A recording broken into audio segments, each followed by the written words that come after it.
جل اے حق نما، یہی ابتدا یہی انتہا، یہ فروغ جل اے حق نما کہ جہان سارا چمک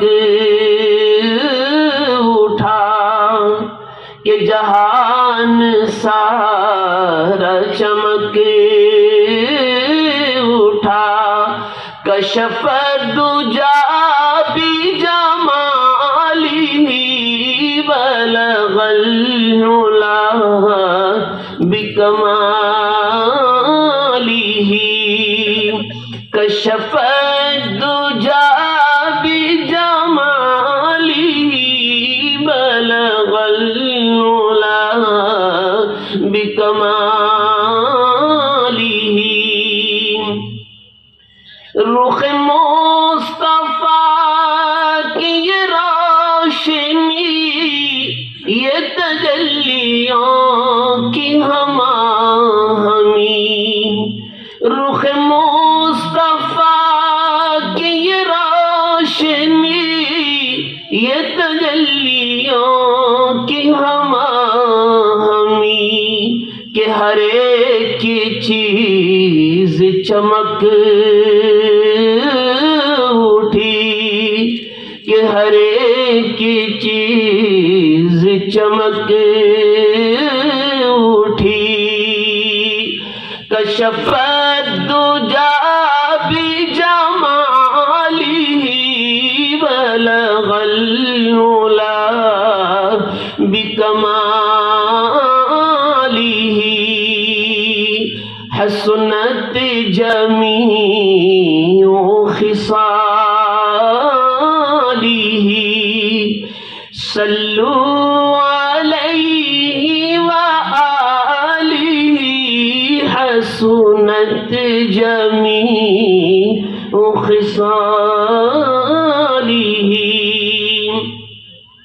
وہ سراپا رحمت کبریا، کہ ہر ایک پہ جن کا کرم ہوا، وہ سراپا رحمت کبریا، کہ ہر ایک پہ جن کا کرم ہوا، یہ کلام پاک ہے برملا، یہ کلام پاک ہے برملا، حسنت جمیع خصالہ، حسنت جمیع خصالہ، صلو علیہ وآلہ، بلغ العلا بکمالہ۔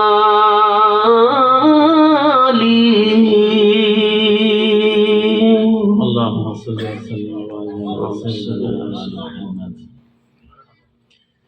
حياكم الله. الحمد لله، الحمد لله نحمده ونستعينه ونستغفره ونؤمن به ونتوكل عليه، ونعوذ بالله من شرور أنفسنا ومن سيئات أعمالنا، من يهده الله فلا مضل له ومن يضلله فلا هادي له، ونشهد أن لا إله إلا الله وحده لا شريك له، ونشهد أن سيدنا ومولانا محمدا عبده ورسوله، أما بعد، فأعوذ بالله من الشيطان الرجيم، بسم الله الرحمن الرحيم، ومن يطع الله ورسوله فقد فاز فوزا عظيما. قال النبي صلى الله تعالى عليه وسلم: لا يؤمن أحدكم حتى أكون أحب إليه من والده وولده والناس أجمعين، أو كما قال صلى الله تعالى عليه وسلم. دو جہاں کی کامیابی گر تجھے درکار ہے، دو جہاں کی کامیابی گر تجھے درکار ہے، دامن ان کا تھام لے جن کا محمد نام ہے. پہلے ہر ایک لفظ کو پھولوں میں تولیے، پہلے ہر ایک لفظ کو پھولوں میں تولیے، پھر اس کے بعد شان محمد میں بولیے. خداوند تعالی شانہ نے ہم سب کو یہ سعادت بخشی کہ منظمۃ الکوثر جو بنگلہ دیش کی ایک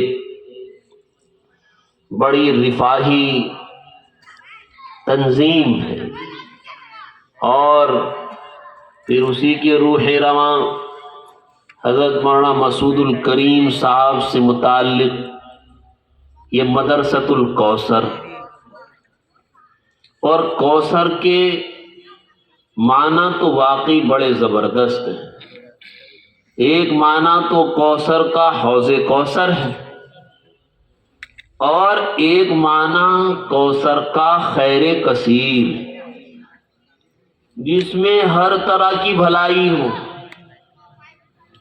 سب کی خیر خواہی ہو، سب کی غم گساری ہو، سب کے ساتھ محبت مودت ہو.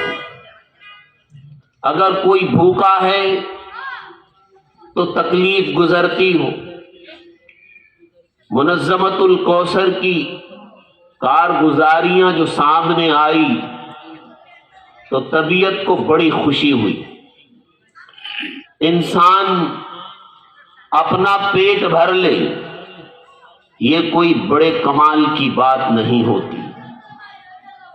کمال تو یہ ہوتا ہے کہ آدمی دوسرے کا پیٹ بھرے. اللہ اکبر کبیرہ. تمام نبیوں کے سردار جناب محمد الرسول اللہ صلی اللہ علیہ وسلم، آپ کی عادت مبارکہ، آپ کی عادت شریفہ یہی تھی کہ خود پیٹ سے باندھا ہے پتھر، بھوکوں کو کھلایا ہے اکثر. اللہ اکبر. خود پیٹ پہ باندھا ہے پتھر، بھوکوں کو کھلایا ہے اکثر. ایک عرش پہ جانے والے ہیں، ایک عرش سے آنے والے ہیں. آپ کی صفت، آپ جس خاندان سے تعلق رکھتے ہیں، آپ کی بعثت سے پہلے وہ کسی بھی حالات میں رہا ہو، پورے مکہ میں کفر و شرک کا ماحول تھا ہی، لیکن آپ کا خاندان سخاوت میں اپنی مثال آپ تھا. کوئی نظیر نہیں تھی قریش کی اور بنو المطلب بنو الہاشم کی. حاجیوں کی خدمت کرنا بغیر کسی لالچ کے، سقایا زمزم اب بنو المطلب کے سپرد ہونا بغیر کسی فیس کے، یہ تو آپ کے آبا اور اجداد کی عادت رہی. پھر جن آبا اجداد کی پشتوں سے یہ نور نبوت نکلا ہے، ساتھ میں نبوت کا نور بھی مل گیا تو نور علی نور ہو گیا۔ آپ کی طبیعت مبارکہ انسان حیران ہوتا ہے، والد کو اپنی اولاد سے وہ تعلق نہیں ہو سکتا جو نبی کو امتی سے ہوتا ہے۔ ایک صحابی رسول تشریف لائے، عرض کیا کہ اللہ کے نبی علیہ السلام مجھے ایک چادر دے دیجئے اوڑھنے کے لیے۔ چنانچہ اللہ کے نبی نے فرمایا ابھی میرے پاس کوئی مزید چادر نہیں ہے، جب اللہ کی طرف سے آئے گی میں تمہیں دے دوں گا۔ یہ لڑکا گھر چلا گیا، والدہ سے عرض کیا کہ اللہ کے نبی نے یوں فرمایا ہے۔ ان کی والدہ نے عرض کیا کہ جاؤ اللہ کے نبی علیہ السلام سے یہ کہو کہ جو چادر آپ نے اوڑھ رکھی ہے وہی عطا فرما دے۔ اللہ اکبر کبیرہ، کسی امتی کی خواہش کو پیغمبر کیسے ٹال سکتا ہے، کیسے پیچھے ڈال سکتا ہے؟ وہ صحابی، وہ نوجوان بچہ اللہ کے نبی کے پاس آیا اور عرض کیا کہ اللہ کے نبی علیہ السلام میری والدہ یہ کہہ رہی ہیں کہ جو چادر آپ نے اوڑھ رکھی ہے وہی عطا فرما دے۔ اللہ کے نبی علیہ السلام نے وہ چادر اتاری اور اس کو عطا فرمایا۔ اب آپ صرف لنگی کے اندر اپنے گھر میں بیٹھے ہیں، اوپر کا بدن چھپانے کے لیے کپڑا نہیں ہے۔ یہ شہنشاہ کائنات ہے، یہ شہنشاہ کائنات ہے۔ بوقت خواب دنیا نے انہیں آنکھوں سے دیکھا ہے، بوقت خواب دنیا نے انہیں آنکھوں سے دیکھا ہے۔ چٹائی بسترا اور ہاتھ ہے تکیہ محمد کا۔ چنانچہ نماز کا وقت آ گیا۔ اب نماز میں بدن کا چھپا ہوا ہونا ضروری، صرف ایک چادر ہے جو نیچے نیچے کے حصے میں۔ صحابہ پریشان ہیں کہ اللہ کے نبی علیہ السلام نماز کے لیے جلوہ فرما نہیں ہوئے۔ جب جا کر کے حال چال معلوم کیا تو معلوم ہوا کہ آپ کے تو بدن پر کپڑا بھی نہیں ہے، اس لیے نماز کے لیے مسجد میں نہیں آ سکتے۔ صحابہ نے اللہ کے نبی علیہ السلام کو چادر دی، تب شہنشاہ کائنات اس کو اوڑھ کر کے مسجد کے اندر نماز پڑھنے کے لیے تشریف لائے۔ میرے بھائیوں، یہی تو جذبہ ہے۔ کمال کی بات یہ ہے کہ وہی سیرت، آقا علیہ الصلوۃ والسلام کی سیرت، آپ اسے کسی بھی عنوان سے جوڑ سکتے ہیں، کیونکہ آپ کی سیرت پورا قرآن حضرت عائشہ رضی اللہ تعالیٰ عنہ سے معلوم کیا گیا کہ رسول اللہ صلی اللہ علیہ وسلم کے اخلاق بیان کیجیے۔ معلوم ہے حضرت عائشہ نے کیا جواب دیا۔ رسول اللہ صلی اللہ علیہ وسلم کے اخلاق بیان کرنا کوئی 2-4 منٹ کا کام نہیں ہے۔ آقا علیہ الصلوۃ والسلام کی سیرت لکھنے والے سید سلیمان ندوی بہت طویل سیرت مصطفیٰ لکھی، اور لکھنے کے بعد یہ کہنے پر مجبور ہوئے لا يمكن الثناء كما كان حقه بعد از خدا بزرگ تو یہ قصہ مختصر۔ موٹی سیرت کی کتاب لکھنے کے بعد تب آدمی یہ بولنے پر مجبور ہوتا ہے کہ آقا علیہ السلام کی زندگی کے تمام پہلوؤں پر کما حقہ روشنی ڈالنا یہ کسی انسان کے بس کی بات نہیں۔ جب رب کائنات یا ایھا المزمل، اے کملیہ اوڑھنے والے، یا ایھا المدثر، اے کملیہ اوڑھنے والے، یا ایھا النبی انا ارسلناک شاہدا ومبشرا ونذیرا، اے پیارے نبی، بے شک ہم نے آپ کو گواہ بنا کر، خوشخبری دینے والا بنا کر، ایمان والوں کو جنت کی خوشخبری دینے والا بنا کر، اور کافر اور گنہگاروں کو جہنم سے ڈرانے والا بنا کر کے بھیجا ہے۔ رب کائنات جن کی تعریف اپنے قرآن کریم کے اندر خود کرتا ہو، خالق تعالی جو ذات قدیم ہے، رسول اللہ صلی اللہ علیہ وسلم کے اخلاق کی قرآن میں تعریف کرتا ہو، انک لعلی خلق عظیم. کون کہہ رہا ہے؟ رب کائنات. اے محمد علیہ الصلاۃ والسلام رب فرماتا، اے ہمارے محبوب، اے محمد، اے احمد، اے مصطفیٰ، اے مجتبیٰ، انک لعلی خلق عظیم، آپ کے اخلاق سب سے بہترین، اونچے اور بڑے ہیں. اب آپ بتلائیے، ہم جیسے معمولی انسان، ہم جیسے کم علم رکھنے والے لوگ کیا آقا علیہ الصلاۃ والسلام کی سیرت کی وضاحت کا حق ادا کر سکتے ہیں؟ نہیں ہو سکتا ہے.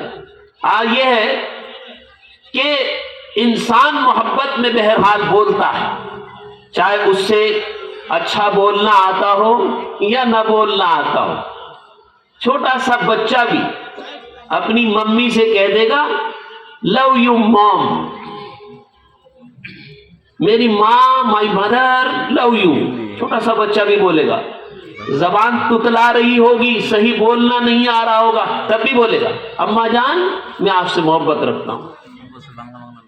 تو یہی ہمارا معاملہ ہے کہ آقا علیہ السلام کی سیرت کو ہم، ہمارے جذبات ہیں، ہمارے دل کے داعیے ہیں کہ ہم آقا علیہ السلام کی سیرت کو بیان کریں. تو میرے بھائیوں، عنوان چل رہا تھا کہ آقا علیہ الصلوۃ والسلام نے اپنی کملیہ عطا فرما دی. یہی صفت ایمان والے کی ہونی چاہیے. مجھے معلوم ہوا کہ منظمۃ الکوثر نے فلسطین کے مسلمانوں کی مدد کی ہے. اللہ اکبر. اس وقت فلسطین کی مظلوم قوم پوری امت کی طرف سے فرض کفایہ ادا کر رہی ہے. ایسا نہیں ہے کہ فلسطین کا انسان مسجد اقصی میں نماز پڑھے تو اس کو 1000 نمازوں کا ثواب ملے گا، اور کوئی ہندوستان کا آدمی جا کر کے پڑھے اسے ثواب نہیں ملے گا. امت کا کوئی بھی فرد بیت المقدس میں جا کر کے اگر نماز پڑھتا ہے، ہر ایک کو 1000 نمازوں کا ثواب ملتا ہے. بلکہ ابن ماجہ کی بعض روایتوں میں تو 50,000 کا ذکر بھی آیا ہے بیت المقدس کے تعلق سے. تو یہ فلسطینیوں ہی کی ذمہ داری نہیں کہ اللہ کے گھر کی وہی حفاظت کریں گے. میرے بھائیوں، آج امت کہاں سوئی ہوئی ہے؟ امت کی فلسطینیوں سے یہ غفلت خدا نخواستہ کہیں ہمیں جہنم کا ایندھن نہ بنا دے. اللہ نے قرآن کریم میں فرمایا ما لکم ما سلککم فی سقر. اللہ قیامت کے دن پوچھے گا ما سلککم فی سقر،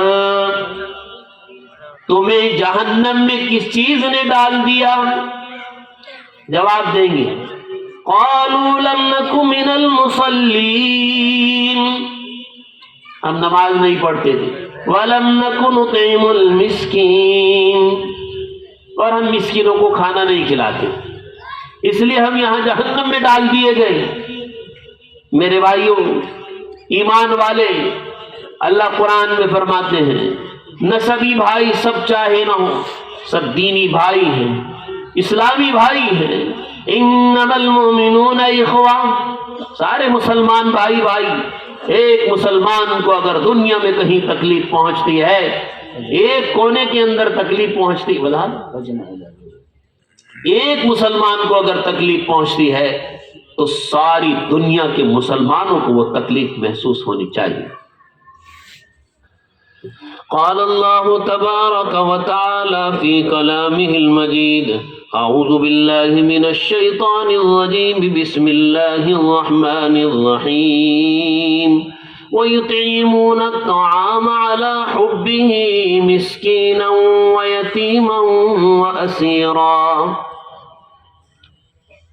یہ جو مسکینوں کو کھلانا پلانا، قیدیوں کو کھلانا پلانا، یہ اللہ کے نزدیک بڑا پسندیدہ عمل ہے، اتنا عظیم عمل ہے کہ رب کائنات نے اس عمل کے اہم ہونے کو خود قرآن کریم کے اندر بیان فرمایا۔ وَيُطْعِمُونَ الطَّعَامَ عَلَىٰ حُبِّهِ، وہ کھانا کھلاتے ہیں اللہ کی محبت میں، مسکیناً، غریب فقیر مسکین، وَيَتِيمًا وَأَسِيرًا، اور یتیم کو جس کا والد نہیں، جس کا سرپرست دنیا سے چلا گیا، اس کو کھانا کھلاتے ہیں۔ آج معلوم ہے فلسطین میں یتیموں اور مسکینوں کی تعداد آپ گن نہیں سکتے، شمار نہیں کر سکتے۔ میرے بھائیوں، آقا رسول اللہ صلی اللہ علیہ وسلم کی جو بھی آپ کے اخلاق میں اتباع کر لے گا، آپ کی سخاوت میں آپ کی اتباع کر لی، وہ بھی جنت کے راستے کے اوپر چل پڑے گا۔ کھانے کی سنتوں میں نبی علیہ السلام کی اتباع کی، جنت کے راستے پر لگ جائے گا۔ استنجا میں جانے آنے کی سنتوں پر عمل کیا، جنت کے راستے کے اوپر لگ جائے گا۔ سفر کی سنتوں پر عمل کیا، جنت کے راستے کے اوپر لگ جائے گا۔ آقا علیہ الصلاۃ والسلام کی اتباع کا اللہ نے ہمیں قرآن کریم میں حکم دیا۔ ایک واقعہ اور نقل کر کے میں آگے بڑھتا ہوں۔ حضرت عائشہ رضی اللہ تعالیٰ عنہ جیسا یہ ازواج مطہرات نبی کو دیکھتی تھی، ایسا ہی ازواج مطہرات بھی کرتی تھی۔ اگر نبی امت کے روحانی باپ ہیں تو ازواج مطہرات و ازواجہ امہاتہم مومنوں کی روحانی مائیں۔ سخاوت، حضرت عائشہ رضی اللہ تعالیٰ عنہ کے پاس جو بھی کچھ ہدیے میں آتا تھا، ہم لوگ تو گفٹ کو اٹھا کر کے فوراً رکھ لیتے ہیں، چھپا لیتے ہیں، یہ میرا گفٹ ہے، میرے نفع کے لیے آیا ہے۔ نبی کے یہاں گفٹ در گفٹ ہو جاتا تھا، ادھر آیا ادھر امتیوں کو نواز دیا۔ ایسا بھی ہوتا تھا کہ بھی آیا نہیں اور لوگ انتظار میں ہیں کہ نبی کے پاس کچھ آئے گا تو نبی علیہ السلام ہمیں عطا فرمائیں گے۔ چنانچہ حضرت عائشہ کا بھی یہی حال تھا۔ سیدہ عائشہ رضی اللہ تعالیٰ عنہ روزے سے ہیں، آپ کے پاس دروازے پر کوئی مانگنے والا آیا، ندا دی۔ حضرت عائشہ نے اپنی خادمہ سے فرمایا، باندی سے فرمایا کہ یہ روٹی ہے، یہ اٹھا کر کے مانگنے والے کو دے دو، سائل کو دے دو۔ خادمہ نے کہا کہ اماں عائشہ، آج آپ کا روزہ ہے، شام میں آپ اس سے روزہ افطار کر لیں ایک روٹی سے۔ اماں عائشہ نے فرمایا کہ یہ اٹھا کر کے سائل کو دے دو۔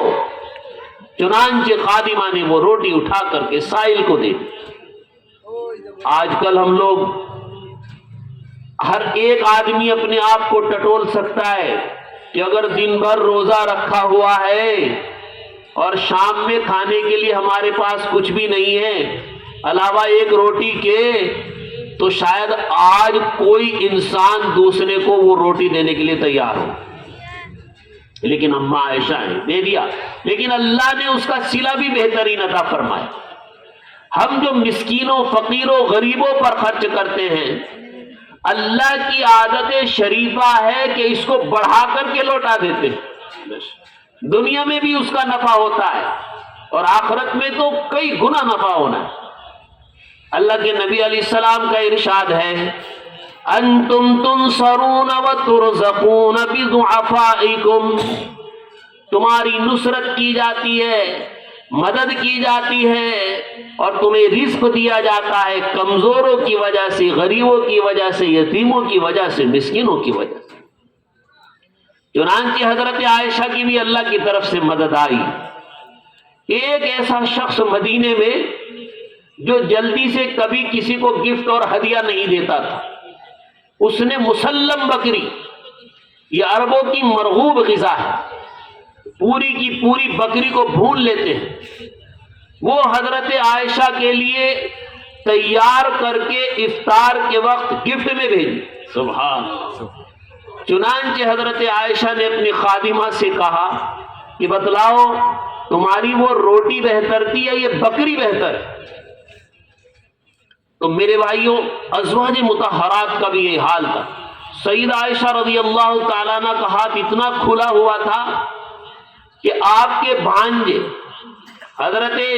آپ کے بھانجے ہیں حضرت اسما کے صاحبزادے حضرت عبداللہ ابن زبیر رضی اللہ تعالیٰ، وہ آپ کے لیے بڑا گفٹ کیا کرتے تھے کہ میری خالہ اور نبیوں کی ماں کا پیٹ بھر جائے، لیکن حضرت عائشہ کا یہ حال تھا، ادھر ہدیہ آیا ادھر دوسرے کو منتقل کر دیا۔ ایک مرتبہ انہوں نے کہہ دیا کہ میری خالہ کا ہاتھ تو بہت کھلا ہوا ہے، جو بھی ان کو دیتے ہیں تقسیم کر دیتی ہیں۔ حضرت عائشہ کو یہ بات معلوم ہو گئی، ان سے کلام کرنا چھوڑ دی اللہ کہ یہ مجھے سخاوت سے روکنا چاہتا ہے۔ 6 مہینہ گفتگو نہیں فرمائی۔ اپنے ذاتی معاملات میں آدمی اگر کسی سے کوئی بحث گفتگو ہو گئی 3 دن میں اپنا معاملہ درست کر لے، لیکن دینی معاملات میں شیخ اپنے مرید سے ناراض ہو کر کے اصلاح کے لیے اس سے زیادہ بھی بولنا چھوڑ سکتا ہے۔ ماں اولاد کی اصلاح، دین کے لیے، اصلاح کے لیے ایسا کیا جا سکتا ہے۔ تو حضرت عائشہ پر اعتراض نہیں ہونا چاہیے کہ 6 مہینے کیسے بولنا چھوڑا۔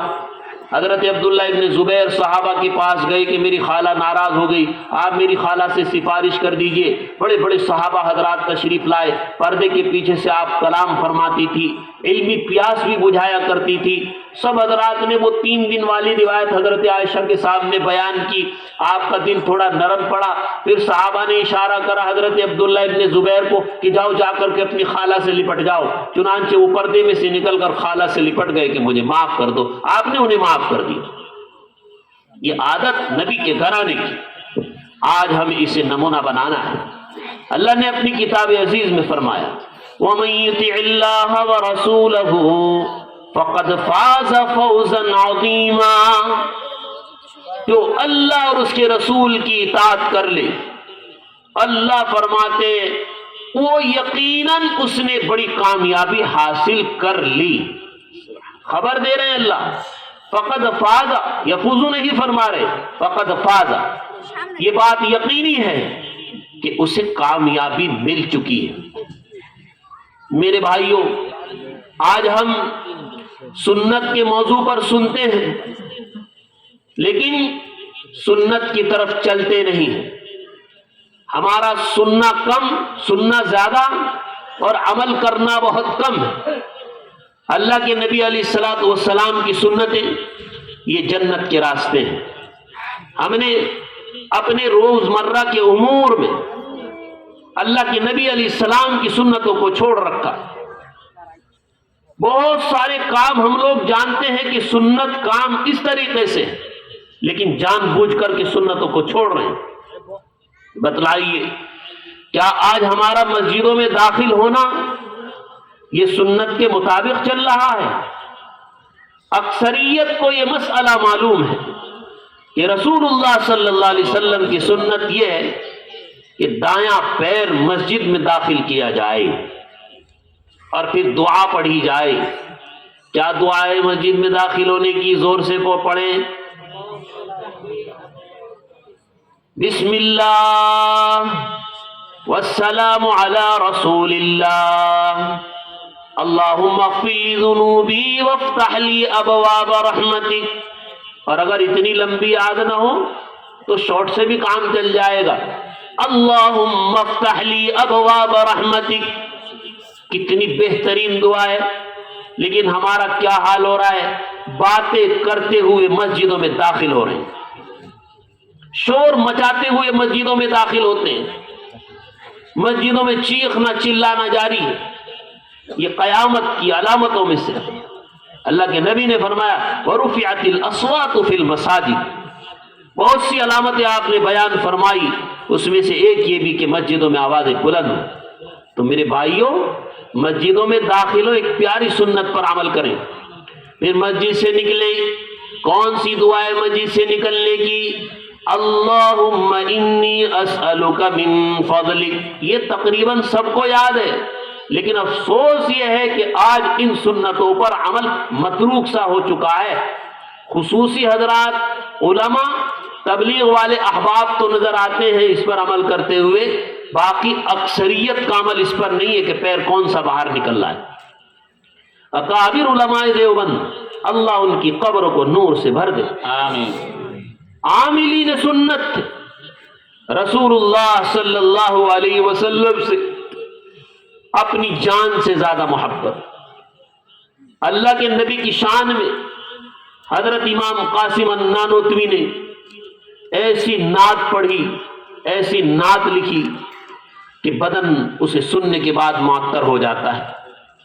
جب آپ مدینہ منورہ تشریف لے جاتے تھے، کبھی چپل نہیں پہنتے تھے مدینے کے احترام میں۔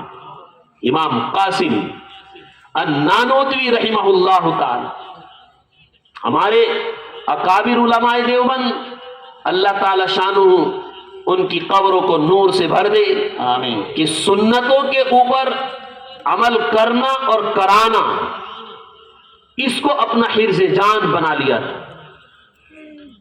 حضرت شیخ الہند مولانا محمود الحسن صاحب دیوبندی ایک شخص یہ دیکھنا چاہتے ہیں، صاحب تیہ تحریک ریشمی رومال ہیں آپ اور دارالعلوم دیوبند کے پہلے طالب علم، ایک شخص یہ دیکھنا چاہتے تھے کہ سنتیں دو ہیں اور دونوں پر ایک ساتھ عمل کیسے ہوتا ہے۔ مسجد سے نکلنے میں سنت یہ ہے کہ آدمی بایاں پیر باہر نکالے، لیکن جوتا پہننے میں سنت یہ ہے کہ دائیں پیر میں پہنے۔ اب ایک آدمی بیٹھا ہوا یہ دیکھ رہا تھا کہ شیخ الہند مولانا محمود الحسن صاحب دیوبندی ان دونوں سنتوں پر ایک ساتھ کیسے عمل کریں گے؟ جب بایاں پیر نکالنا ہے تو دائیں میں چپل کیسے آئے گی؟ اللہ اکبر کبیرہ۔ جب انسان کو عمل کرنا ہوتا ہے تو شکل پیدا کرنا تو اللہ کا کام ہوتا ہے۔ چنانچہ آپ مسجد سے باہر تشریف لائے، پہلے اپنا بایاں پیر باہر نکالا، اس کو جوتے کے اوپر رکھا، بایاں جوتا نہیں پہنا، پھر داہنا پیر باہر نکالا اور پھر دانے پیر میں جوتا پہنا اور پھر بائیں پیر میں جوتا پہنا، دونوں سنتوں پر عمل ہو گیا۔ اللہ اکبر۔ تو میرے بھائیوں، سنتیں ہی ہمیں نجات دینے والی ہے۔ جب تک نبی اکرم صلی اللہ علیہ وسلم کی محبت، سنتوں کی محبت اپنی جان سے زیادہ بھی نہیں ہوگی، اس وقت تک ہمیں کما حقہ کامیابی ملنے والی نہیں۔ لا یؤمن احدکم حتی اکون احب الیہ من والدہ وولدہ والناس اجمعین۔ تم میں سے کوئی مومن کامل نہیں ہو سکتا یہاں تک کہ میں اس کے نزدیک اس کے باپ سے زیادہ، اس کی اولاد سے زیادہ اور تمام لوگوں سے زیادہ محبوب نہ بن جاؤں۔ نوجوان ساتھیوں، یہ کون سا لباس ہم پہن رہے ہیں؟ انگریزوں کا لباس، ٹائٹ لباس، جینسیں، پھٹی پینٹیں۔ اب پھٹی پینٹوں کا فیشن چلا ہے، اس سے ہمیں کامیابی نہیں ملنے والی۔ کامیابی ملے گی وہ لباس پہن کر جو رسول اللہ صلی اللہ علیہ وسلم نے ڈھیلا لباس پہنا ہے۔ علماء کرام ڈھیلا لباس پہنتے، پیجامہ بھی ڈھیلا، پھر اوپر سے کرتا بھی ڈھیلا، اس میں سطر پوشی زیادہ ہوتی۔ پینٹ میں کہاں سطر پوشی ہوتی ہے؟ تسلی ہوتی ہے، سطر پوشی نہیں ہوتی۔ جب آدمی نماز پڑھ رہا ہے باز پینٹ والا تو پیچھے والے کو شرم آتی ہے، وہ آگے نہیں دیکھ سکتا ہے۔ حالات اس قدر بگڑ جاتے ہیں کہ سطر کھل جاتا ہے، اور الحمدللہ یہ اسلامی لباس، اس میں سطر نہیں کھلتا ہے، دو پردوں کے اندر ڈھکا رہتا ہے۔ مسائل معلوم ہونے چاہیے۔ اس فیشن کے چکر میں نمازیں خراب کر لی ہم نے، پھٹی پینٹیں پہننے۔ انڈیا میں نماز پڑھ رہا تھا، میں نے دیکھا ایک نوجوان ہے گنگوہی میں، اور اس مسجد میں جہاں میں جمعہ پڑھاتا ہوں اور یہ مسائل بتلاتا بھی ہوں، خطیب ہوں، وہیں وہ پینٹ پہن رہا تھا۔ میں نے نماز پڑھنے کے بعد اس کو روک لیا کہ اللہ کے بندے تیری نماز نہیں ہے، اتنا تیرا حصہ کھلا ہے، چوتھائی سطر کا کسی بھی عزم کا چوتھائی حصہ کھل جائے تو پھر نماز نہیں ہوتی سطر کھلنے کی وجہ سے۔ اس نے کہا جناب حضور میں جلدی میں آ گیا تھا، اس کو سمجھایا مسئلہ کہ اللہ کے بندو تم فیشن کے چکر میں اپنی نمازیں خراب کر رہے ہو۔ لقد کان لکم فی رسول اللہ اسوۃ حسنہ، نبی علیہ السلام کی ذات میں ہمارے لیے سب سے بہترین نمونہ موجود ہے۔ خدا کی قسم جو نبی کا لباس ہے وہ دنیا میں سب سے اعلیٰ لباس ہے، سب سے باوقار لباس ہے۔ میرے بھائیوں اپنا لباس اختیار کریں۔ ان نوجوانوں کو کیا ہو رہا ہے، برا بھی لگتا ہے جب علماء سمجھاتے ہیں۔ بھائیوں اللہ کے نبی علیہ السلام بڑی داڑھی رکھا کرتے تھے۔ حضرت عبداللہ ابن عمر رضی اللہ تعالیٰ عنہ اور ہمارے لیے صحابہ بھی نمونہ ہیں، اللہ کے نبی نے اجازت دی ایک مشت چوڑائی میں اور لمبائی میں رکھ کر کے نیچے سے قطر دیا کرتے تھے۔ مشکوٰۃ شریف میں بھی یہ روایت۔ تو ایک مشت داڑھی میرے بھائیوں رکھو۔ کون ہمیں مجبور کر رہا ہے داڑھیاں کٹانے پر؟ اللہ کے نبی علیہ السلام نے جس سنت کو اللہ کی طرف سے جاری فرمایا، آخرت کے نفع کے ساتھ دنیا کا نفع بھی۔ اب سائنٹسٹوں نے اس پر ریسرچ کیے کہ محمد علیہ السلام نے داڑھی کاٹنے سے منع فرمایا، اس کا سائنٹیفک فائدہ کیا ہے، میڈیکل اعتبار سے فائدہ کیا ہے۔ ریسرچ کرنے کے بعد معلوم ہوا کہ برابر داڑھی کٹاتے رہنے سے بلیڈ کے ذریعے اسکن کینسر پیدا ہونے کے چانسز زیادہ ہیں۔ اللہ اکبر کبیرہ۔ آقا علیہ السلام تو ہمارے لیے آخرت کی رحمت بھی ہیں اور آپ ہمارے لیے دنیا کی رحمت۔ بس ایک آدھ سنت اور بیان کر کے بات ختم کرتے ہیں۔ ہم لوگ شادیوں میں کھانا کیسے کھا رہے ہیں؟ یہ اسٹینڈنگ چل گئی ہے، اسٹینڈنگ میں کھانا کھا رہے ہیں۔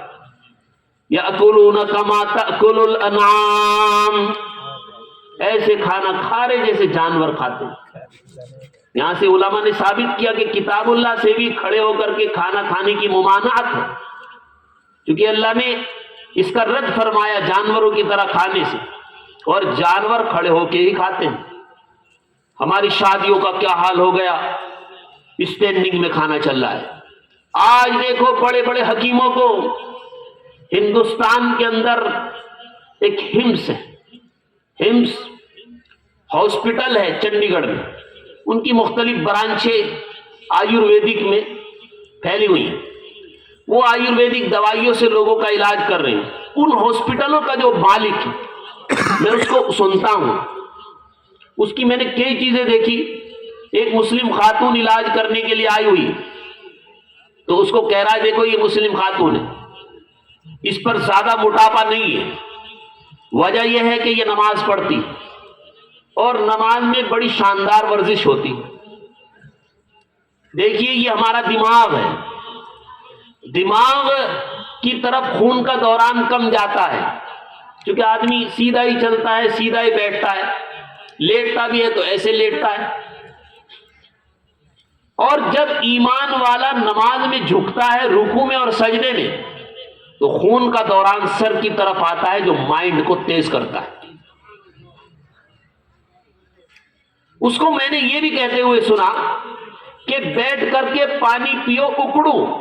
بہت بڑے حکیم کو جو ہندوستان میں بڑے بڑے سیلیبریٹی اس کے یہاں علاج کرانے آ رہے ہیں، اور وہ کہہ رہا ہے لوگوں کو کہ گھونٹ گھونٹ کر پیو۔